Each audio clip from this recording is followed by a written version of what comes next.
Hi everybody, this is Chloe Hudson with World Peace Projects. Thank you for joining me.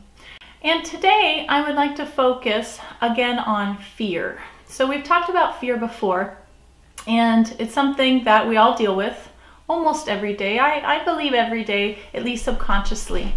And the reason I want to address fear again is because I find that right now, as we are all releasing our last vestiges of the dark night of the soul, or maybe you've already released your dark night of the soul, though there are lingering illusionary root beliefs inside your being, our everyday anxieties or worries, whatnot. I think it's important to understand and have a intimate relationship with fear on a more conscious level. And the reason I believe this is because, or rather the reason this is my truth, is because when I did the original channeling of fear, which is posted on one of the videos on my channel, you can find it under fear, and I did a talk on fear, I became dear friends with fear because I realized, just as I've already known about all emotions and all that is its own consciousness. So everything that we feel, every thought we have, every cell in our body, every part of us, every piece of hair, on and on it goes, has its own consciousness. So in the way I like to think of it is I've got a bajillion friends that I can connect with at any one moment. Fear is one of my dear friends now, because fear is a being that we've all utilized. We have an extremely intimate relationship with fear. We have instigated fear so much in our lives, and while we pull fear in, we call fear to us, we're addicted to fear, we're attached to it, we don't always know how to let it go. While we keep it really close to us, we don't appreciate it. I don't think many people by any means appreciate fear. Possibly those who are what we would deem as the most courageous in this life have come to acknowledge that fear is something that helps them grow, because the higher self of fear is courage, is bravery. And once you make this connection that you can ascend and transmute your fear, you can up level into courage, that lesson is extremely powerful. And it transcends ego. It gives us this boost, this energy, this adrenaline that's beyond our ego, and it exhilarates our entire body. I think that at this time, while fear is pushing all of us to free it, fear is ready to graduate. Fear has been ready for quite a while to embody fully its highest self, courage. And fear, in a way, is allowing itself to be trapped in the illusion, because fear has made the agreement to ascend with us, ascend with the humans, and it will only fully graduate when we fully graduate, because all of us hold on to it in some form. So until we fully release fear, fear will not ascend into its higher self courage, though fear is completely ready to ascend. So as I speak of it as a friend, that's how I deal with it when it comes up. When fear comes up in me, again, remember we've had the lesson before where if you're feeling an emotion, it's important to know that you are not that emotion. So when I say, I am so scared right now, I'm owning that emotion. I just turned fear into me, but that's not accurate. Fear is my friend. I can say, I'm feeling fear right now. Hey fear, you're here. How can we work together to move through this fallacy, this illusion, false evidence appearing real, frequency, energy activating release? So how can fear and I work together to move through this illusion and find the courage, find the other side of it, so that we can ascend together?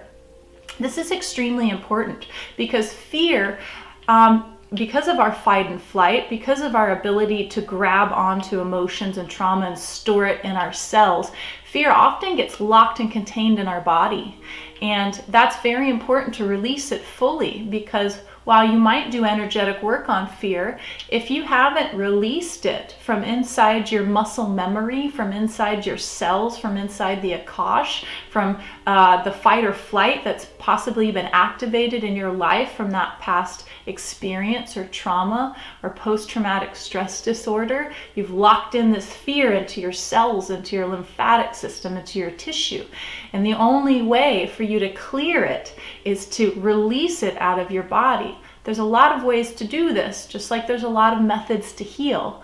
You have to find what works for you.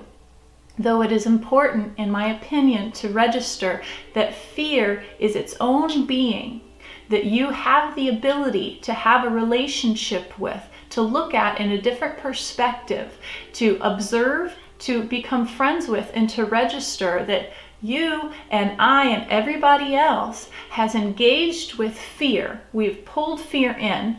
We do not necessarily appreciate fear. We have often taken advantage of fear, and we have this interesting love-hate relationship.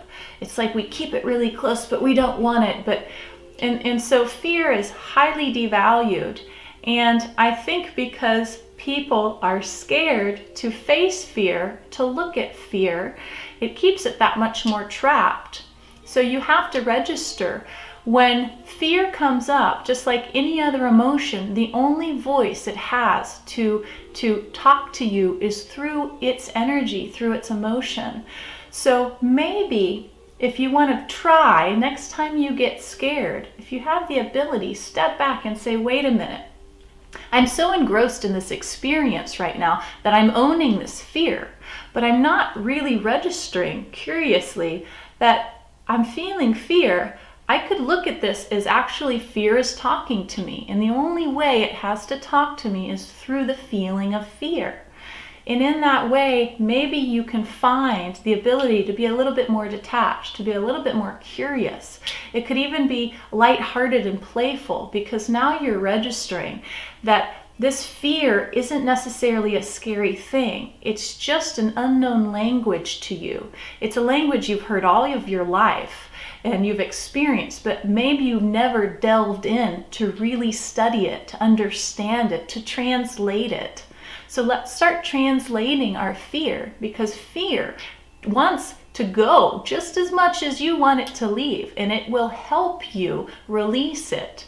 You can pray to it, you can talk to it as a friend, you can meditate on it, you can just be present. Just like you need support from time to time and to be heard and understood, fear also needs its needs met. So if you show up for fear, like you do for a friend or a loved one, I think you would be amazed at how swiftly you can release fear. And also, if it isn't extremely swift, at least you have an acceptance of walking the path with fear and understanding that while fear is here, it also has its own trials and tribulations. So in a way, fear can relate to your troubles.